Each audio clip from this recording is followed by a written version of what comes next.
100 subscribers reach ஆயாச்சு. First time 3 digit number பார்க்குறேன். ஹாப்பியா இருந்தது. அத செலிப்ரேட் பண்றதுக்காக ஏதாச்சும் ஸ்வீட் பண்ணலாம்னு நெனச்சேன். வீட்ல கேரட் மட்டும் தான் இருந்தது. சரி கேரட் அல்வா பண்ணிடலாம் அப்படின்னு சொல்லிட்டு ரெடி பண்ணிட்டுருந்தேன். அதுக்குள்ள பசிச்சதுனால ஆப்பிளும், எக் பர்கரும் செஞ்சு சாப்பிட்டுட்டேன்.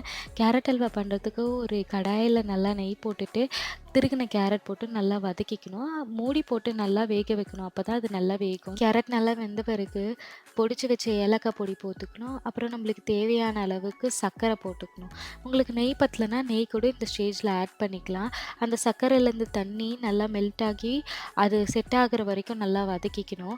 லாஸ்ட்டா முந்திரி பருப்பு நெய்யில வறுத்து போட்டு இறக்கிடணும். கேரட் அல்வா பண்ணதுமே கொண்டு போய் வச்சு ஒர்க் பண்ணிட்டே சாப்பிட ஸ்டார்ட் பண்ணிட்டேன். என் சேனல் சப்ஸ்கிரைப் பண்ணியிருந்த எல்லாருக்கும் ரொம்ப ரொம்ப தேங்க்ஸ். என் வீடியோ பிடிச்சிருந்தா மறக்காம ஃபாலோ பண்ணிட்டு சப்ஸ்கிரைப் பண்ணுங்க. எப்பயும் போல எப்பயுமே சப்போர்ட் கொடுங்க. பாய் பாய்.